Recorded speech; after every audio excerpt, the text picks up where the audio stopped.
Mr. Ryall is a professor of strategy management at Rotman. He's an economist trained in game theory with his primary research interest in the formal theoretical foundations of business strategy. And more recently, he's interested also into philosophy and in business ethics. And you can see on his bio on the website, he's been to many places, held many academic positions. One of them was at the Max Planck Institute for Mathematics and Sciences. And now he's been at the University of Toronto for the last 12, 13 years. And so without more delay, everyone, here is Michael D. Ryall. Okay, thank you very much for that nice introduction. So I've been in Toronto now for about 12 or 13 years. It's the longest time I've ever been in one place. And I attribute that just to my inability to hold down a job for any length of time. So it's not necessarily a reflection of anything particularly virtuous. So anyway, what I'm going to talk to you about today, the title of the talk is The Silver Lining in Higher Ed's Perfect Storm. And so let me, can you, I just want to be sure that, oops, hang on a second. So can you read that okay? Or is it backwards? Yeah, no, it's perfect. Okay, good. I just want to be sure that you can see it okay. So the content of this talk, just to put out front, sort of where is this coming from? I was on the task force for the Rotman Digital Strategy. I actually chaired the task force for the Rotman Digital Strategy Committee. And so that was last year prior to the COVID breakout. And so there was an interest at the school to try and figure out what was going on in terms of new technologies and non-traditional competition for the Rotman Business School. And so some of what I have to say is based upon the research that was done on that task force. Some of what I have to say is based on sort of almost 20 years in business. So I went back for my PhD. I got an MBA young back in 1981. I got an MBA from the University of Chicago. And then I had a really fun and exciting business career until I sort of got tired of it. But it was interesting. And then I went back to get my PhD, and then I started teaching at a business school. And I've been teaching at a business school for about 20 years now. So some of what I have to say are just personal observations. So that's sort of a sample size of one. They're my anecdotes, but they're anecdotes based on what I've observed. And then there is some other database research that I've done. So there's sort of an agglomeration of things. This is the first time I've given this talk, but I think it's an important topic, and so I'm really happy to give it. It's going to sound, most of it, it's not like Alexander's talk, which is very, he's such a motivational guy. I was saying that when I was told that I had to follow him, I was sort of, oh no, don't make me follow him. He's so good. But but I think these ideas that I'm going to talk about are important, and they sound pretty grim, but as I say, I think there's a silver lining in them for us, and some things for us to think about as we go forward with our own careers and our own engagement with the educational system. Okay, so without further ado, let me jump right in. And in order to do that, just 1 second. There we go. So the perfect storm, just so that we understand the metaphor, the famous perfect storm was in 1991, and the reason that it was a perfect storm a number of factors, basically three main factors, occurred all at the same time, which created this horrific storm on the east coast of the United States and Canada. And you can see the main factors. There was sort of a cold front was exiting off the east coast, but then at the same time there was this high pressure area over Canada that was happening. And then on top of all, and any of these things would have been sort of enough for a bad storm. And then Hurricane Grace got absorbed into the storm that was formed from items 1 and 2. And you had basically a storm that only happens once every 100 years.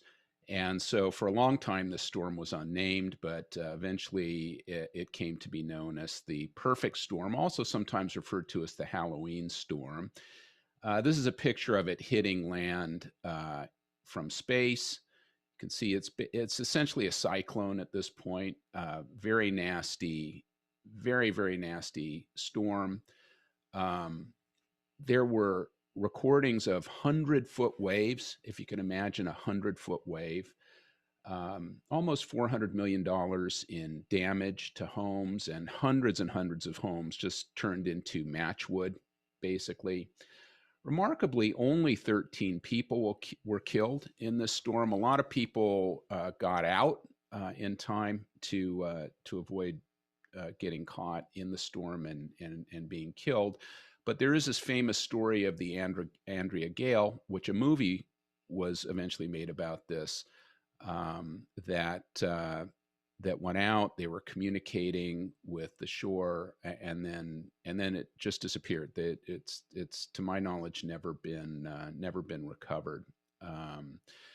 So the metaphor here is sort of, a number of trends coming together that are very destructive, that have this sort of unusual destructive force because they are complementary, right? And complementary in their destructiveness. So they all sort of empower the other to amplify the other and make things much worse. So why higher ed? Why is that a good metaphor for higher education? Well, as you can see here, it's certainly a metaphor that's been used a lot in the press. So, if you Google higher ed perfect storm, you'll just get a whole slew of articles, some going back to 2015, maybe even earlier. I just, sort of picked a handful and put them on this slide. So people think there's something wrong in higher ed, right? This isn't new. Obviously, there's been a lot of recent concern with COVID-19 about what that's doing to the industry, but the concerns about higher ed predate COVID, as you can see from some of these. So what are the problems? What is it that people are seeing that concern them? So here's some trends that are worrying. The first one, which if you guys are students are well familiar with, is that the inflation rate of college tuition has wildly outstripped anything else in the economy, including, by the way, medical costs. So people are often complaining about the cost of medical procedures, especially in the United States, where there is not government provided health care, but people here worry about it as well, right? I mean, healthcare, someone's paying for healthcare, so even if it's provided by the government has to take your money in order to make it free, and those costs have been exploding, right? Those costs have been exploding, but nowhere near the cost of tuition. So you've got this problem of exploding tuition costs. That's one item. The other item that you hear a lot about these days is skyrocketing student debt. When you hear people discuss debt forgiveness of students, and you think, oh yeah, that would be nice, sort of take that debt off the backs of struggling students. You may think that, especially if you're a student. But let's be clear that that's nearing $2 trillion worth of debt out there right now.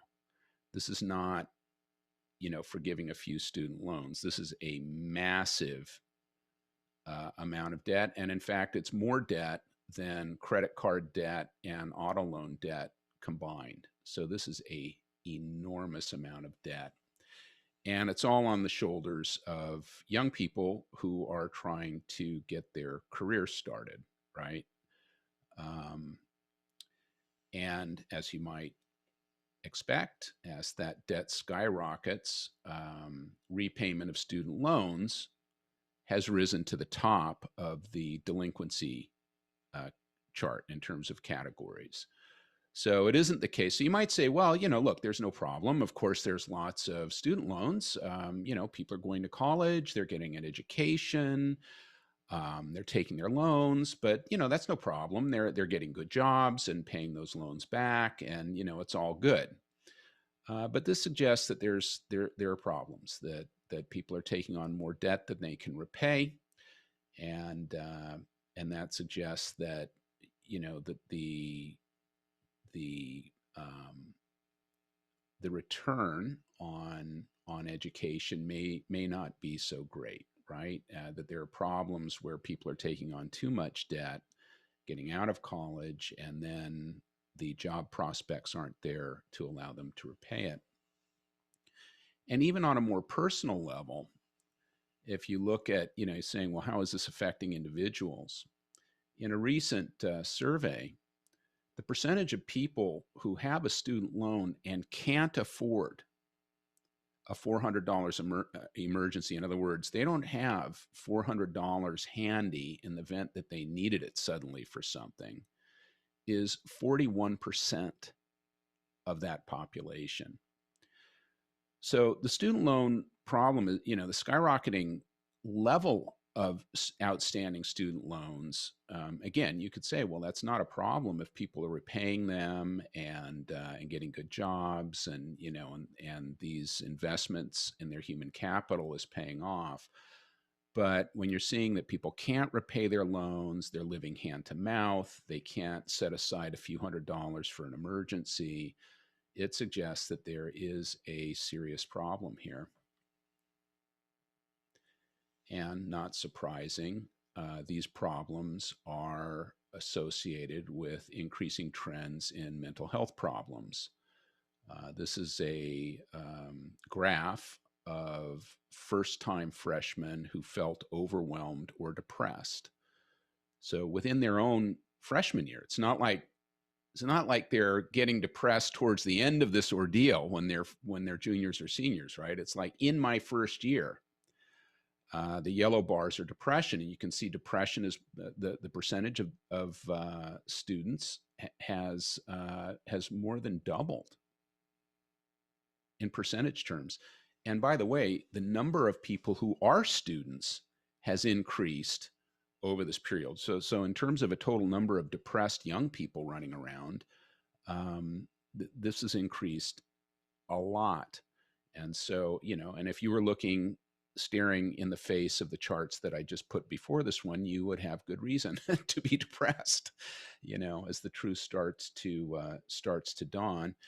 And, I haven't even gone into the darkest part of this, which is obviously skyrocketing rates of drug abuse, suicides, so we're really facing a problem with our institutions of higher education, just from a trend perspective and a factual perspective. And now you get COVID. This is unemployment rates for U.S. college graduates. You can see. Let's see if I go over here. You can see that's June 2020, which was the middle of last year. You have skyrocketing unemployment. Now, I point out that this level of unemployment is consistent, pretty much on track with the economy as a whole. It looks like it lags it a bit. So the spike for the US economy was in April, and it's sort of been dropping since then. I think it's down to about 6% now. And I don't have the numbers, the more recent number for US college graduates. So you might say, well, look, everybody got hit by COVID, and, you know, what, you know, that doesn't really have anything to do with college people per se. But the problem, again, is that debt that we were just looking at. So it's one thing to be unemployed, and debt free. It's another thing to have this massive albatross of debt around your neck and have no job prospects, right? So this is a part of the population that is particularly negatively impacted by being unemployed. And being employed as you come out of your higher education program gets you on the ladder, right? So you're not going to start out, or very few of us are going to start out making a 6-digit figure at a consulting firm or something. We're going to start out in an entry-level job for college graduates and eventually work our way up. So you got to get on that ladder, and you got to get started in order for things to start turning positive. And COVID really has slammed us here. So these are all pretty grim statistics. When you look at the media, so I went ahead and read a lot of those media articles that I listed there and others. And what they tend to talk about are things like, well, COVID is a problem, or well, applications are going down, or well, look, there are these online things that are competing. Students are quitting more easily, so the staying power of students seems to be much more fragile. This is something Alexander likes to talk about: is character, persistence, right? We heard some of that in the last talk. And there's a tendency now to sort of, well, if it's getting hard, or if I'm unhappy, the heck with it, I'll go do something else. They do talk about how huge the administrative costs are, because we have these armies of administrators in universities now, and so on. So there's a sort of point to this grab bag of things. But what I want to propose to you is that this isn't really the perfect storm. I think these are symptoms of forces that have been at work for actually decades now, right? And building. And we're now sort of seeing everything come to a head. And that's what I want to talk to you about now. So what are these trends? So how would I sort of characterize these trends? And I think there are three of them as follows. We've inherited a higher education production model, if you will, that dates back to the Industrial Revolution, and it is becoming increasingly out of sync with the environment that it's operating in. So that's problem number one, is the basic business model of education that's now creating more and more friction. The second is one that we're all familiar with, which is the secularization of society. And that creates a number of dynamics that are very problematic. And then the last one is increased competitive intensity within the industry. So I want to talk about that a little bit, and we'll see that as all these things come together, it seems to be spelling, bad news for people in my line of work. I often say to my young colleagues that are just starting out that, I've got another, I don't know how many more years God will give me to do this job, but I'm glad I'm sort of at the tail end of it than just starting, because I think that the industry is going to be disrupted in a very, very big way. So why do I think that? And what do I mean by these things? So let me talk about each of these things, flesh them out. Let me then sort of tie them together and explain what the implications of them are, all coming together.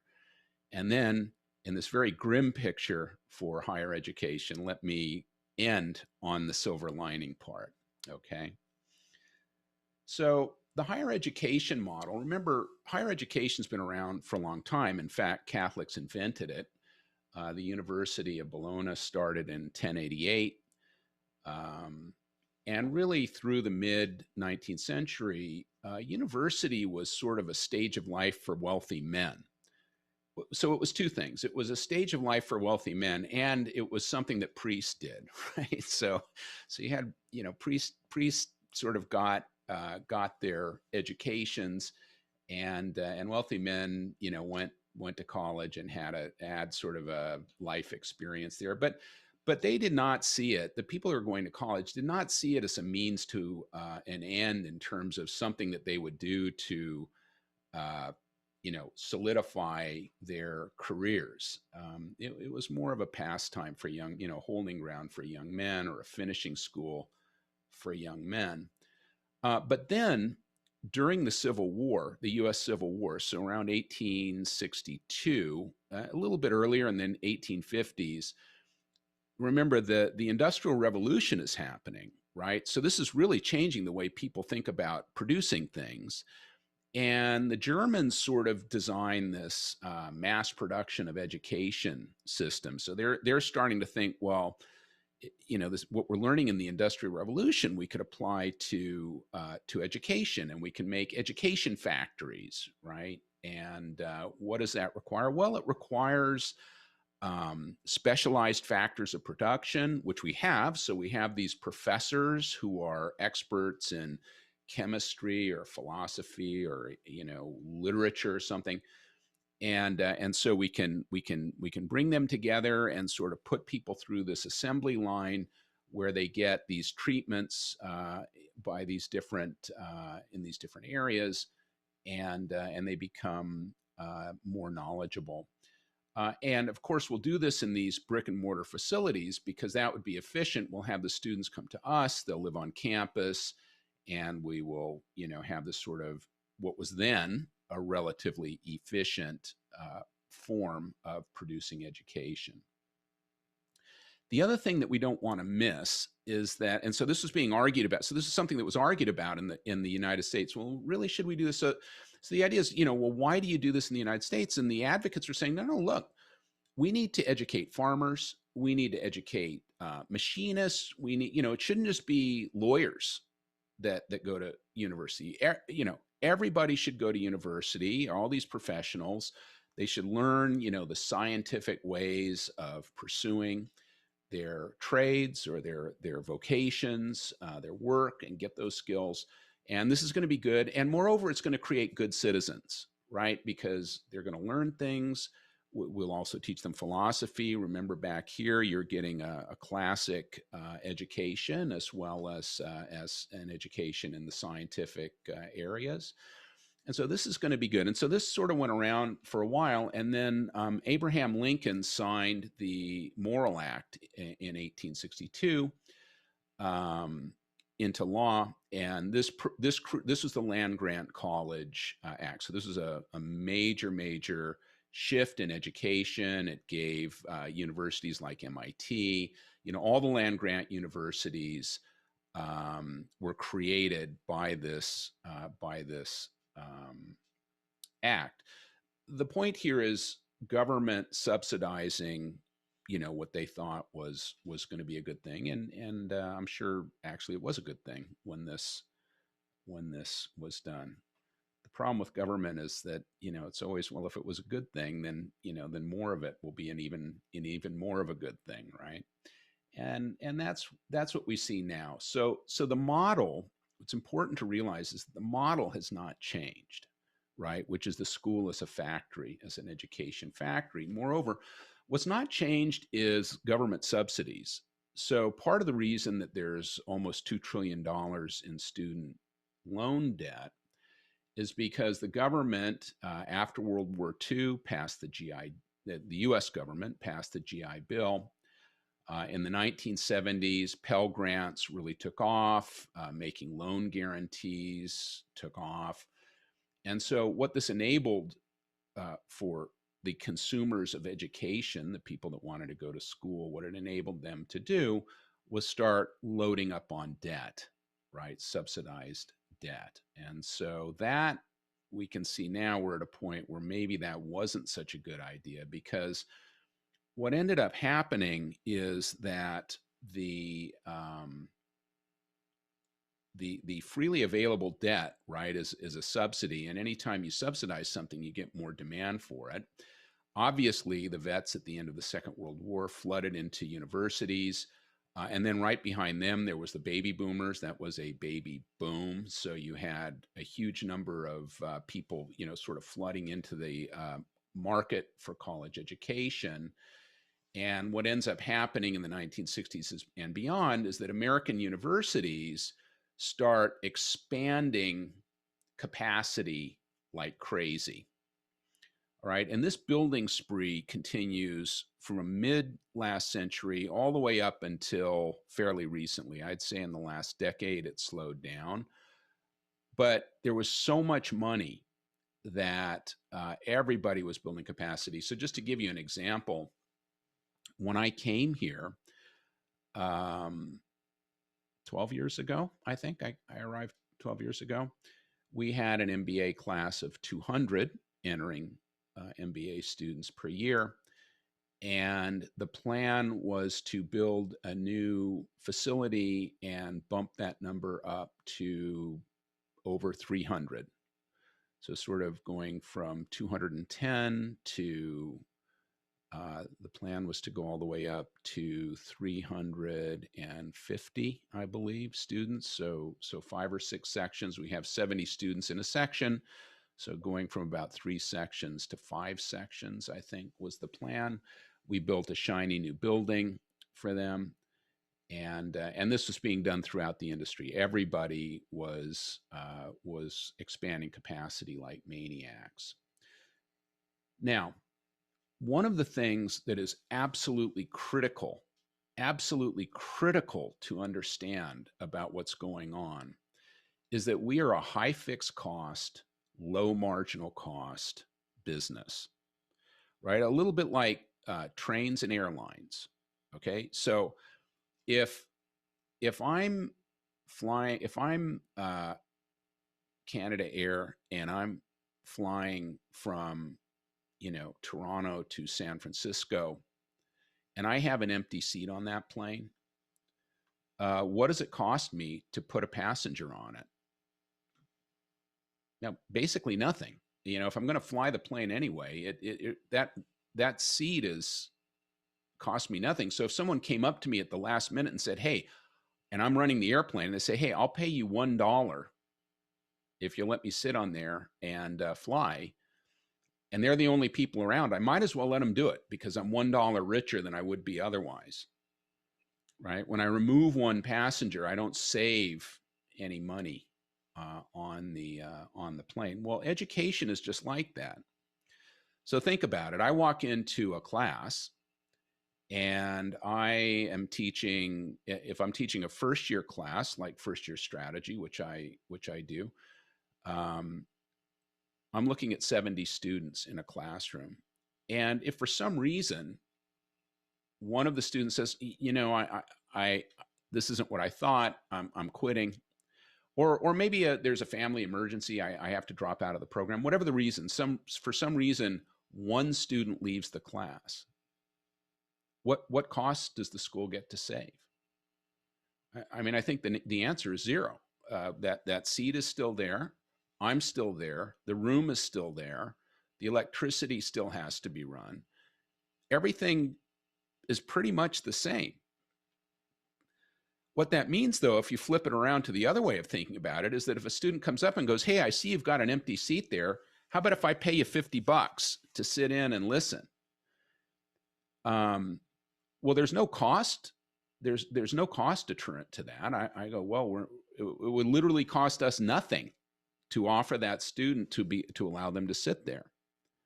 And so if they said $50, then as a rational economic agent, I should take their $50 and let them sit in the class. Now, obviously, it's more complicated than that, because, we want our students to, to have a certain level of quality, and, we want to act as a filter, and, and so on.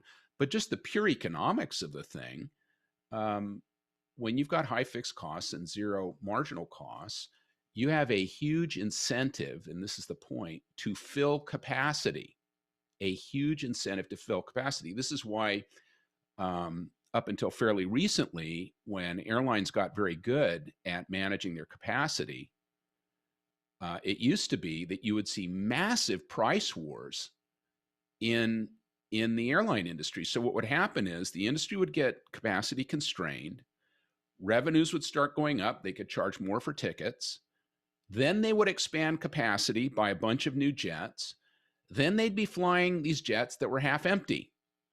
When they're half empty, they've got to fill them. So they start cutting prices, and then everybody starts cutting prices to try, and everybody's trying to, chase after too few airline passengers, and you would see these massive price drops. Or you would see strategies like allowing people to do standby, right? Standby is all about saying, I've got 5 empty seats on the plane, so we'll give it to you for practically nothing. You need to come here and stand here and hope that that we can get you on the plane. So I haven't seen standby. Well, I guess we have sort of standby in some ways at schools, but these are the economics of business schools: high fixed costs, low marginal costs. Very, very important to keep that in mind. And what we've seen, which was specialization that started out among faculty members who sort of knew different things and went into their own little silos, is now specialization in managing the thing. So we've got faculty focus, which is getting narrower and narrower. So faculty know more and more about less and less because we're very, very specialized. And faculty have sloughed off their governance role. So what did it used to be? Well, it used to be that that a university was run like a law firm. The faculty, taking the role of lawyers, the faculty were deeply involved in the management of the university. They were the dean. The dean just means head faculty member. That's what it means. So you're just a faculty member who happens to be the managing partner. That was the idea of a dean, and faculties had committees where they decided things, and so it was run very much as a partnership. But all the money coming in allowed faculty to cut what I think was a devil's bargain. Managing a university is not fun; it's painful. So teaching can be painful, but it's also can be very rewarding. Doing research can be very rewarding. Sitting on university committees, I would rather pound nails through my eyeballs than sit on another university committee. They are just absolutely excruciating. Well, someone steps up, administrators, and the faculty says, great, we're turning management of the university over to you. As long as you guys get us our research money and get students that I can walk into a classroom and teach, I'm out of here, right? You take care of all those details. So now you've got more specialization between the managerial role and the faculty role. Okay, so this is what's happening. Then we see, as something I'm sure all of us have talked about ad nauseum, is the secularization of society. Let's think about what this sort of implies for in this particular setting. So I think it's very uncontroversial at this point that we're living in a post-Christian society. We see massive value shifts happening all around us and accelerating in ways that are startling to see how fast some of these changes are taking place. As sort of taking a long-term view, what have I seen? Well, I've seen a shift from young people, and I think people in general, quite frankly, and not just young people, who are willing to take risks and have a basic desire to contribute to society. So I'll take my, as an anecdote, I'll take myself.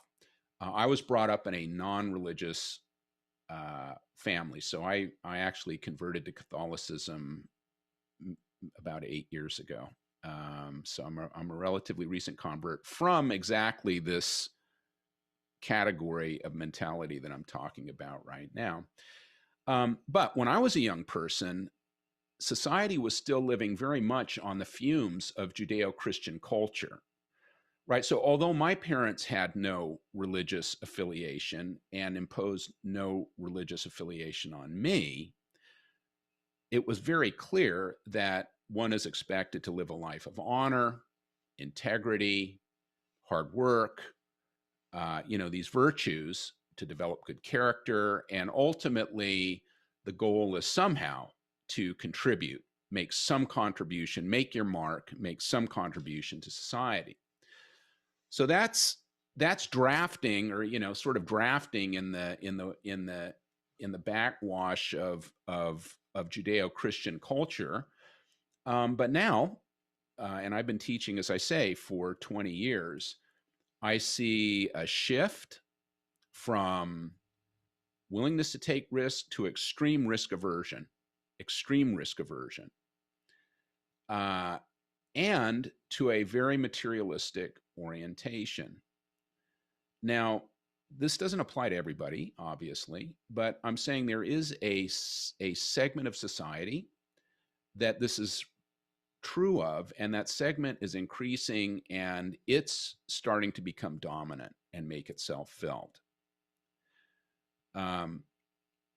In terms of risk aversion, I can tell you a story from a professor who, and this is the type of thing you might be familiar with. There's a professor, a law professor, who basically gave the same structure of test every year. And the structure of that test was pick 3 out of 6 questions to answer. And there's sort of 4 questions that were standard, that very much conform to things that you could talk about with respect to the course content.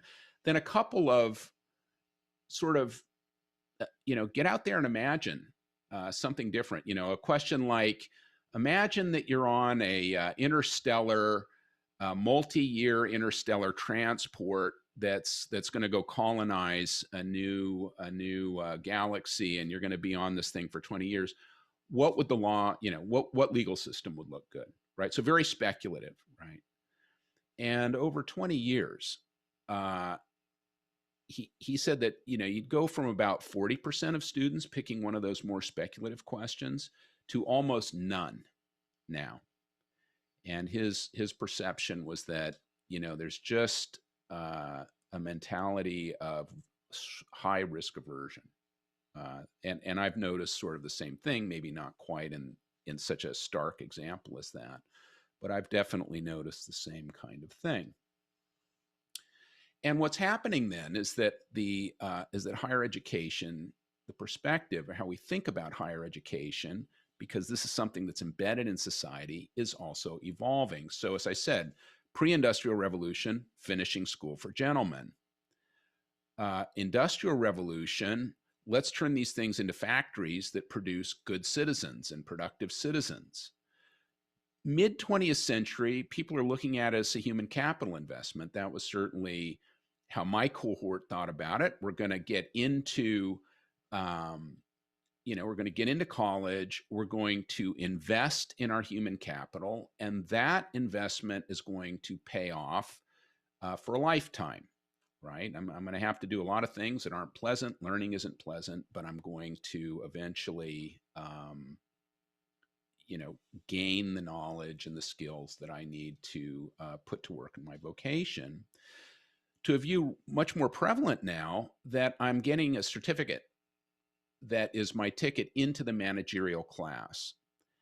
And I just need my ticket, just get it for me. And it's an attitude, again, I want to be very clear. I've got great, I run into a lot of wonderful students who are the opposite of what I'm describing here, right? But it does seem that they become a smaller and smaller share of the population every year. And so, as others have noted, we've sort of developed this managerial class aristocracy. If I look around at my colleagues, so everybody's talking about diversity and we need to have diversity and so on. When I look around at my colleagues, I don't know any who didn't come from an upper middle class or wealthy background. When I look at my MBA students, they're students who come from wealthy families or families that are already in the managerial class. And the reason that this is referred to as an aristocracy is it's now becoming hereditary. All right. If you are born of parents in the managerial class, you are expected to go to school, get your certificate, and enter the managerial class. And the parents, if you read a lot of these surveys that have come out, the parents, or even studies, the parents are pushing this, right? So you sort of had parents who later, sort of in the 90s, we were talking about parachute parents that were always getting involved in things. And now we talk about bulldozer parents, where the parents just clear the way for their kids. Just know, whatever obstacles are there, the parents are there to knock them out of the way, get your certificate, get into your 6-digit job, and you're entitled to it in some sense. There's becoming this sense of entitlement that I'm part of a class of people, that I get to be have a reasonably good job and a comfortable life and wealth. And we're not seeing a lot of entry, as much as we used to, from other segments of society that are using the education to lift themselves up. Rather, education is becoming this self-perpetuating thing. Okay. Then, last but not least, is intensified competition. And you should know that in 2015, and again, I don't have the more recent numbers, but revenues in education are $1.3 trillion. This is a giant, giant market. So not surprisingly, as I mentioned earlier, the incumbents, which were mainly North American universities, they sort of owned the market back in the day. And they were, just building capacity like crazy, adding faculty, adding administrators, adding new buildings, fancier buildings, nicer buildings. But then you got entry happening outside of North America, in Europe, Asia, India. I think a telling statistic are these acceptance rates. So Harvard has an acceptance rate of only 13%. So you might say, wow, that's pretty exclusive. Stanford is half that. Stanford is a 7% acceptance rate. The Indian Institute of Management is 0.3%. So your odds of getting into that school are pretty close to zero, right? It is the most selective school on the planet. Moreover, as of 2020, North America only accounted for 4 of the top 10 ranked business schools. Now, obviously, this depends on which ranking you look at. But the point that I'm making is a true point. When you're looking at 1.3 trillion or more, you're going to have entry of competitors. And so you've seen it all over Europe. There's some great schools in Europe now that are every bit as good as, if not better, than what we have in North America. You're seeing good schools in China and India and other places. And so what does this mean? Well, it means lots of capacity, right? Lots of capacity being added. And then on top of all of that, you've got your high-tech disruptors. So online offerings of courses and online programs totaled $200 billion in 2019. And obviously in 2020, everything's online, right? Because everything's been shut down. But in a way, that's a disaster, because once people, what that means is that online technologies have improved. It means that people are used to doing things online. Look at what we're doing here. Will online completely substitute for everything that a school does? Well, not necessarily, but this is going to make a big ding in schools. So all of this competition means lots of more capacity. So when these things all come together, what happens? So here are the implications. First of all, when you've got the capacity and online, so you got these new entrants, incumbent expanding capacity, online substitutes, it means that the industry has too much capacity. When you add too much capacity to this high fixed cost, low marginal cost cost structure of the industry, you get intense price competition. And the way that we do price competition here is hidden. We do it through scholarships. So when we're giving out scholarships, what we're really doing, the way to think about scholarships is price discounts for the students that we want. And we, if you fit certain profiles, I can guarantee, or you're, just generally a good student, I can guarantee you're not going to be paying the list price. We also have this materialistic entitlement attitude that's increasing, which means that the students are really interested in that certificate, and their parents. They want to waive the certificate, and that gives them access and entry into the managerial class. Less interested in human capital development. We see the administrators now, bureaucrats running the university, who are removed from the classroom and removed from the research. And when you add the intense price competition, along with the fact that administrators are running things, we get this intense desire to satisfy customers. So administrators now start framing students as customers. We need to make them happy. We need to give them what they want. That's already antithetical to education, but the administrators are running things now. What this does is, when we take the sort of desire on the part of students to get a certificate more than anything else, then schools become places where we worry about, whether we have good cafeterias or beautiful classrooms, and the administrators pressure in various subtle ways faculty to dumb down the content. So admission standards go down because of the competition, and the content that's being transmitted to students is becoming thinner and thinner. That fact means that the human capital when you graduate is not what it used to be. And obviously this varies a lot from functional area to functional area, but you get people that are not as valuable to recruiters, and that's a problem because I had a recruiter. I once said, well, why aren't you guys, you're a consulting company, why aren't you hiring our MBAs? And the recruiter said, well, here's why.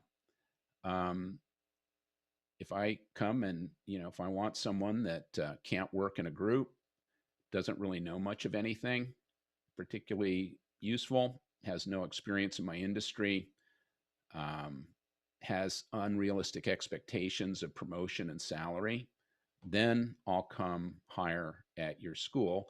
Otherwise, if I want someone who's going to work really hard at a reasonable salary, I'll hire an undergraduate. And if I want someone who really knows something and is happy to have a job, I'll hire a PhD student. So you can see that this is sort of a problem. Finally, the fact that recruiters are kind of shying away, it isn't quite clear what the value of that education is. It lowers the value of the degree even more to the student. And of course, that results in a drop in demand. So there's this ongoing questioning of the value of a university degree. And of course, this results in even more excess capacity.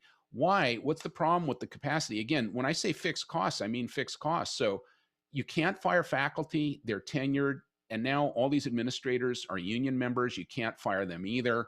The other piece of it are these huge buildings. So it's not like you can go, well, let's just turn the knob down 10% and save 10% of our costs. It's just all this stuff is sitting there. And so if demand drops or other people come online or someone decides to get an online degree, you're in deep trouble. All right. And so that is the cycle. That is the perfect storm. That's the problem. And I've just got a couple more minutes. I realize I'm kind of running out of time here. So let me mention a couple of less obvious implications.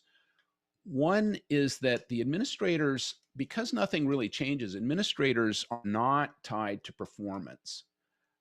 They become this sort of closed bureaucratic system. So nothing, these institutions have all this inertia. They're like oil tankers, like huge oil tankers sailing in the ocean, and if you want to turn them, it just takes, this, it's so slow. And administrators know this. And so what happens is an administrator comes into a job, they're going to be there for 5 years. Not much is going to change while they're there. And then they're going to move on to something else because their career is in university management. Well, here's the problem. The problem is that because it isn't about performance, they have to have some other way of signaling, that they should be promoted. So the dean of the business school needs to signal that he or she can become a vice president at the university level, or maybe the provost or something like that. But how is that going to be determined? Well, it's going to be determined if the existing bureaucrats at the higher level like you and think you're on, like one of them.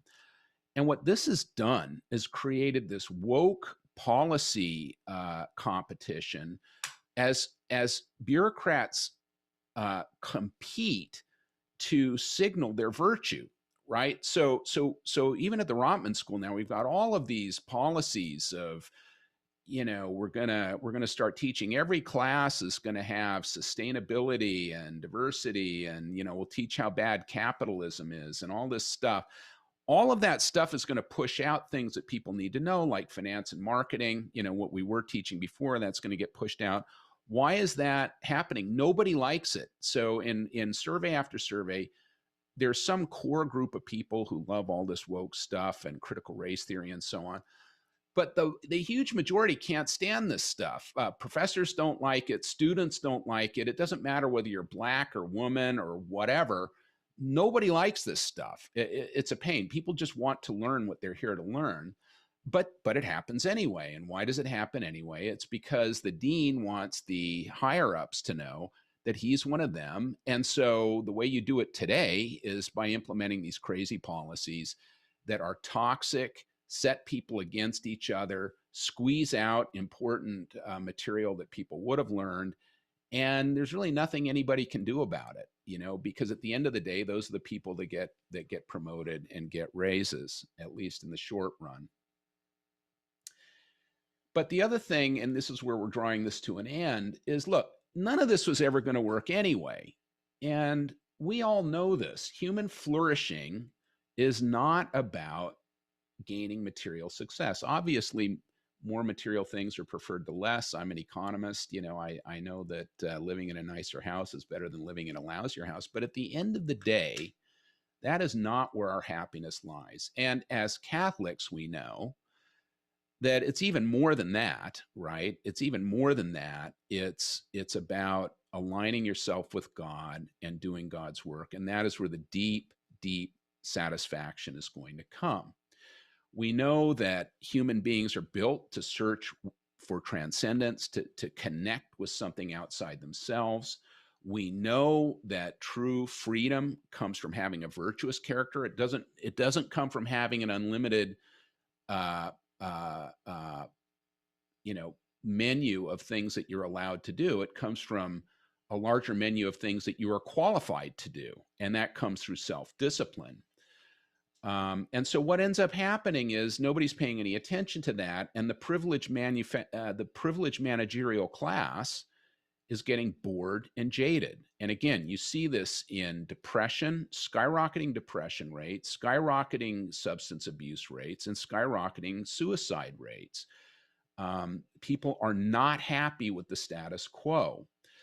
Part of the problem, and one of the things that happens, is that people find meaning in their politics now. So we've now got sort of politics substituting as religion. Again, people want that transcendent experience, and maybe the way I get it is by becoming an extremist in my politics. And that makes things even worse because now policy discussions are no longer policy discussions, they're religious arguments, right? And you can't use sort of reason about the outcome of various policies to sort of bridge the gap on a policy difference. Now it's, well, if you're not in favor of this policy, you're evil. You're one of the evil people, right? And that's the end of that. So these are all implications of the situation that I've just described. What is the silver lining?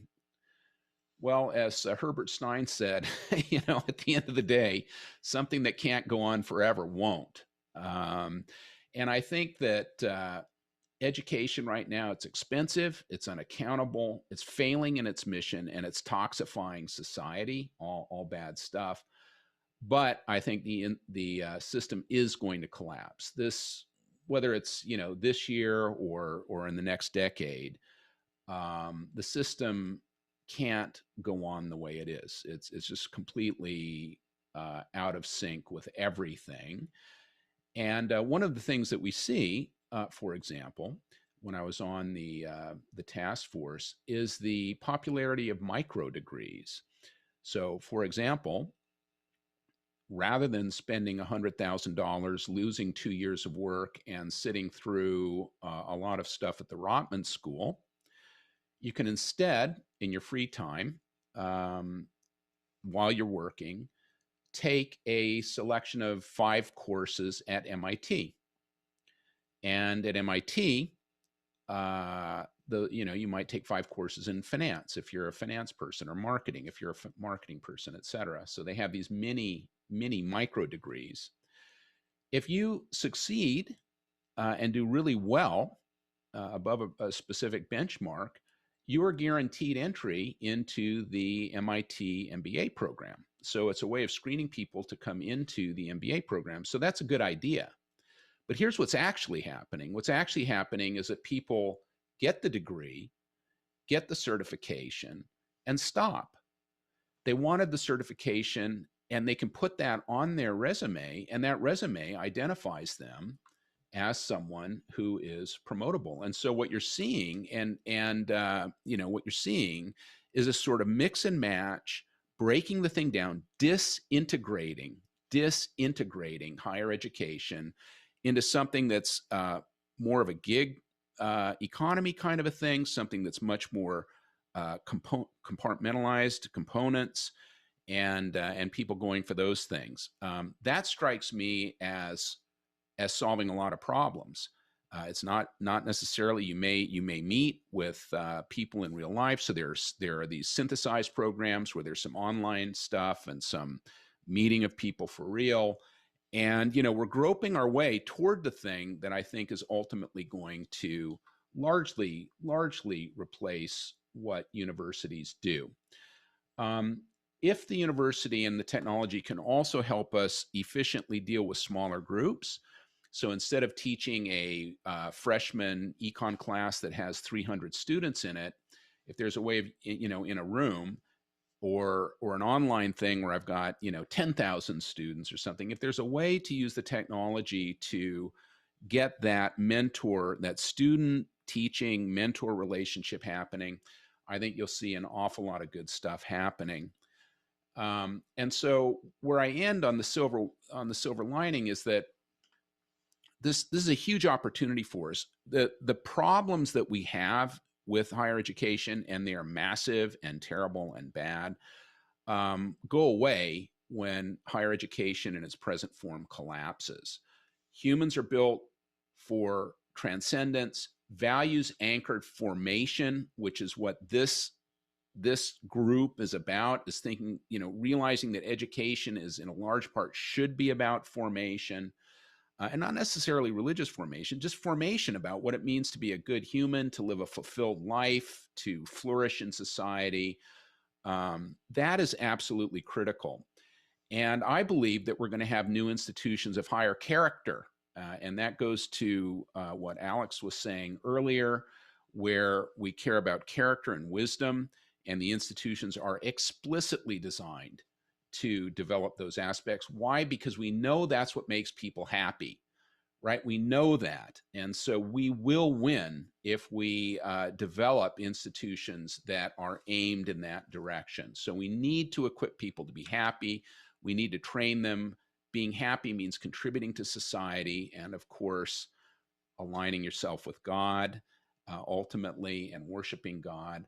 But this is our big opportunity. So all of this badness is bad, but I think it gives you sort of a chance. It gives all of us a chance to go out there and be part of making it go away and replacing it with something better as soon as possible.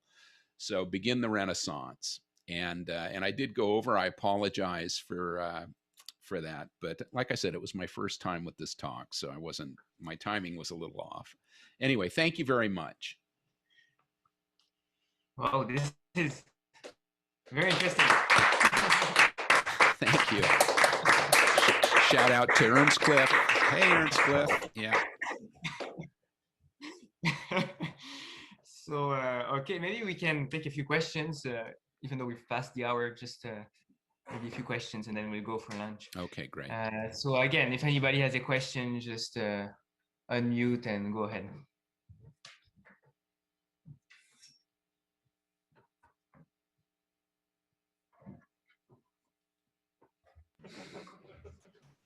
Hi, my question from Earnscliffe is, what will the collapse look like when you talk about that collapse coming, maybe in the next decade or the next few years? Will it be like, what exactly would that look like as you envision it? So I think that what you're going to see is, and by the way, I think what you're going to see is what you sort of always see in these kinds of industries. I think you're going to see concentration, increased concentration. So what you'll have is that the marginal schools will go bankrupt. And you're already seeing that. You're seeing sort of marginal law schools and professional schools being shut down. So I think that what you'll start seeing is sort of an increasing number of schools that are, not very highly ranked, that are really struggling financially. I think you'll see them just close down entirely. I think that you will also see schools begin to shed, to sort of resize themselves. So at some point, someone's going to realize that we can't do this, and that the changes are long term. So you've got to, you'll start seeing, for example, what I would expect to see is faculty as they retire and leave, not being replaced, and so on. So you're going to see the industry. I mean, it's not just going to suddenly disappear, but I do think that you'll see a larger and larger concentration among sort of the better schools, and this sort of giant industry of everybody trying to get a piece of the action eventually narrowing so that there are fewer players. Now, what happens with the technology is a huge question. Nobody knows. So I spent a year with a committee looking into this in depth, and we spoke to a lot of industry experts about the technology, and the reality is that nobody really knows. We know that purely online education is not very satisfying to students, and I'm sure you guys are all aware of that. After you sit through your ninth Zoom classroom, it's really tedious, and we miss our human interactions. But whether or not there's some sort of synthesis of the online and interaction, that's a question that we don't know. Or whether those interactions, one of the things that universities do still offer is young people the opportunity to leave home, go on a relatively safe adventure, but sort of learn how to be adults living outside and away from home. But whether or not that's still bundled with the university experience, or whether that's bundled in some other kind of experience and education gets disintegrated from that, we don't know. So there's a lot of things, that we just sort of don't know. But I think what we do know is that we will see schools shutting down, schools, shutting down capacity, incumbents. And you're always going to see the Harvards, MITs, probably the University of Toronto. They're always going to be a place for perhaps, once again, relatively wealthy people to come, get a degree. The last thing that I would say is a lot of this hinges on what the governments do. So part of the reason that we're in this situation is because of government subsidies to everything that allowed all of this to explode the way it did. Will governments continue to fund this kind of education or find other ways to fund education? That's a huge question mark. So the answer to your question is definitely see a decline in the industry. We'll see consolidation in the industry. What comes after, how fast it comes, those are all good questions that I don't have an answer to. I have a question. We have a question here. So Mario from Riverview, to what extent do you see the balance between education aiming at growing in character, developing virtue, etc., etc., versus the other objective of education aiming at getting a job? If you sell people just, okay, come here and form yourself, be a leader, be a good person, I'm not sure I don't know, where do you see the balance? Yeah, so I think that so thank you. So that's a great question, and I'm glad you asked it, because I think that you've posed it as looking at substitutes. Well, you can be education can be about getting a job, or it can be about building character, but that's not right. These are complements. Especially if you listen to Alexander. I mean, he's been doing this for a long time, right? So what people want is they want to be happy, right? So I'm not. It isn't. So you could say, well, you're coming here. What are you coming here for? And someone says, well, I'm coming to get a job. You go, well, why are you coming to get a job? Well, so that I can make money and provide for my family. Why do you want to do that? And you keep asking that, and at some point, people go, look, I just want to be happy. Well, then let's start with that, right? If that's what you're trying to do, let's realize that the university can be a place of formation where you learn to be happy. So I'll give you a great example of this. I was asked about 3 years ago now to teach the MBA ethics courses.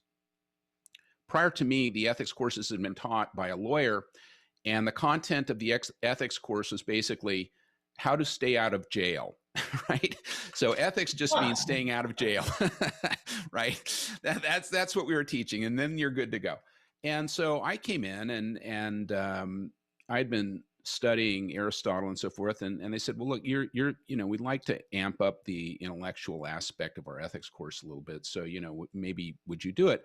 And so for the past 3 years, I've been teaching all the MBA students. So I teach about 500 MBA students per year, because it's a required class, go through my business ethics. I make them read Aristotle's ethics. And the reaction, right, so at first they complain. Why are you making us read this? I don't even understand. I can't even read it. I read this paragraph 5 times. I have no idea what it said. By the end of it, I have at least half the class saying, this is wonderful. I didn't know you could think about these things this way, right? What is Aristotle saying is, look, if you want to be happy, realize that you're a human being, and you need to maximize, you need to flourish as a human being. So let's think about that. So I don't bring St. Thomas in and talk about the supernatural virtues, of course, but he adds yet another dimension, right?